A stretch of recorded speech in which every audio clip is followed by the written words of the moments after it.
class 8th. We today we continue the chapter of history, chapter 5, and the chapter name is When People Rebel. So in the last module we discussed about that why the soldiers and the peasants started the revolt and why they get this feeling that the British government उनको परेशान कर रही है. So in the today's starting, here's a one heading is responses to the reforms. British government ने ये feel किया कि क्यों ना कुछ रिफॉर्म वर्क किए जाएँ इंडियन पीपल्स के लिए ताकि वो इस रिवोल्ट की फीलिंग को भूल जाएँ. So the question is what were the important steps for Britishers to reform the Indian society. तो फर्स्ट पॉइंट, उन्होंने कुछ लॉज को पास किया कि जिससे कि सती और विडो रीमैरिज को कंट्रीब्यूट मिल सके. उन्होंने इंग्लिश लैंग्वेज को भी प्रमोट किया. 1830 में कंपनी ने क्रिश्चियन मिशनरीज़ को ये फ्रीली अलाउ कर दिया कि आप अपने क्रिश्चियन रिलीजन को डोमिन यानी फैला सकते हैं और इवन वहाँ पर लैंड भी बाय कर सकते हैं. 1850 में एक न्यू लॉ बनाया जिसके अकॉर्डिंग उन्होंने क्रिश्चियनिटी कन्वर्जन की स्टार्टिंग कर दी थी इंडिया में. इस लॉ के अकॉर्डिंग अगर कोई भी इंडियन कन्वर्ट करता है क्रिश्चियनिटी रिलीजन में तो उसका जो इनहेरिट प्रॉपर्टी है उसमें उसका पार्ट होगा, अदरवाइज उसमें उसका पार्ट नहीं होगा. Then through the eyes of the peoples की आइज़ से अगर ये देखा जाए कि उस टाइम का जो ब्रिटिश रूल था वो कैसा था, क्या था और क्यों पीपल्स ने, पीजेंट्स ने, फार्मर्स ने, सोल्जर्स ने ऐसा कोई स्टेप उठाया जिससे कि उनको रिवोल्ट करना पड़ा. The next heading is a mutiny becomes a popular rebellion. The word mutiny means when the soldiers did not follow the orders of the officers. तो उन सोल्जर्स के लिए एक स्पेशल वर्ड यूज़ किया जाता है, that is the mutiny. That's why the 1857 के revolt को सिपॉय म्यूटिनी भी बोलते हैं. सिपॉय मतलब सोल्जर, म्यूटिनी मतलब बात को नहीं मानना. तो नहीं मानने वाले सोल्जर्स के द्वारा किया हुआ रिवोल्ट को सिपॉय म्यूटिनी भी बोला जाता है. Here is no question for you but some important lines also. Sometimes such a struggle become quite is widespread, a popular resistance so that the power of the state break down. They have a common enemy. कुछ peoples को ये feel हुआ कि peasants भी British के खिलाफ थे, soldiers भी ब्रिटिश के खिलाफ थे, ट्रेडर्स भी ब्रिटिश के खिलाफ थे. तो क्यों ना एक कम्युनिकेशन बना ली जाए इन सबको मिला के ताकि सबका पावर एक साथ इकट्ठा होकर वर्क करे. देन इसीलिए 1857 का रिवोल्ट नदर्न पार्ट में स्टार्ट हुआ था.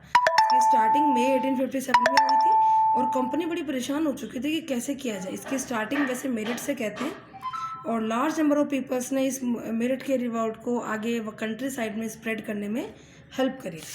When we convert the page we get the next heading from Meerut to Delhi. From Meerut to Delhi means कि रिवोल्ट की स्टार्टिंग मेरठ से हुई थी और वो दिल्ली तक कैसे स्प्रेड हुआ. So how did the revolt question is how did the revolt spread from Barrackpore to Delhi, not Meerut. Barrackpore एक कोलकाता के पास में जगह है. मंगल पांडे वाला जो इंसिडेंट था वो यहीं का ही था. 29 मार्च को एक यंग सोल्जर मंगल पांडे ने को हैंग डेथ दे दिया था बस इसीलिए क्योंकि उसने उन कार्ट्रेज का यूज़ करने के लिए मना कर दिया था बच्चों. किन कार्ट्रेज को? जिनके ऊपर की जो न्यूली बनी हुई थी और जिन पे काऊ और पिग फैट लगे हुए थे.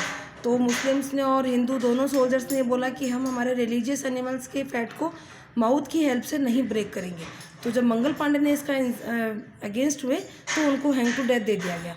जब ये इंसिडेंट पूरे कंट्री में फैला तो एक मेरठ की छावनी थी, तो मेरठ के कुछ सोल्जर्स ने भी इसी न्यू कार्ट्रिज को यूज़ करने के लिए मना कर दिया क्योंकि वो कोटेड थी काऊ और पिग फैट से.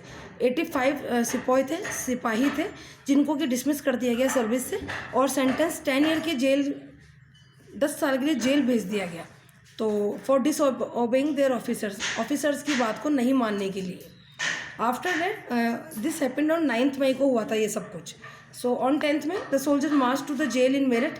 कुछ दूसरे सोल्जर्स ने जेल में ही मार्च निकाला और जो 85 सिपाहीज थे उनको फ्री करवाया.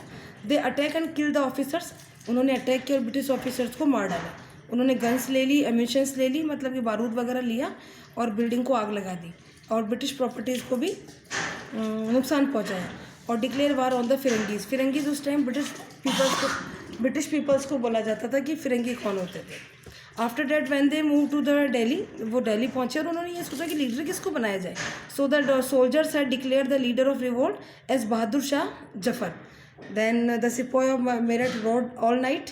वो पूरी रात चलते हैं और लास्ट में दिल्ली पहुंच जाते हैं नेक्स्ट मॉर्निंग को. यहाँ तक का जो भी सीन आपने देखा ये सारा मेरठ का था. नेक्स्ट रिवोल्ट इन दिल्ली में the regiment stationed in Delhi also rose up the rebellion start हुआ, अगेन ब्रिटिश ऑफिसर्स को किल किया गया और सेम टू सेम वही सीन क्रिएट हुआ जैसा कि मेरठ में हुआ था। Walls of the Red Forts को इकट्ठा हो गया। ट्रम्प एक वर्ड आया ट्रम्पेट, ट्रम्पेट का मतलब होता है हैप्पी सोल्जर्स गैदर हुए और रेड फोर्ट की वॉल्स के पास जाके बहादुर शाह के पास जाते हैं और उनसे डिमांड करते हैं कि वो उनसे मिले।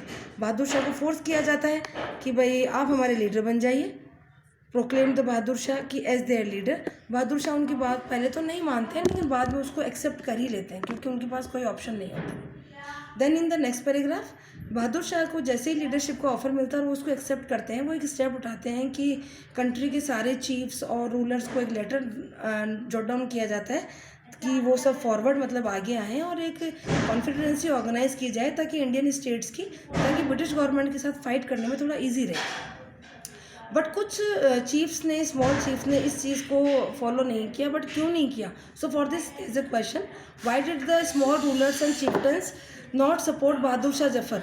तो answer is many of them felt that if the Mughal emperor could rule again. उन्हें ये लगा कि अगर बहादुर शाह जफर फिर से रूल करेगा तो उनके छोटे छोटे जो टेरिटरीज हैं वो फिर से मुगल अथॉरिटी के अंडर में चली जाएंगी। सो हो सके जहाँ तक हमें इस चीज़ को टाल देना चाहिए।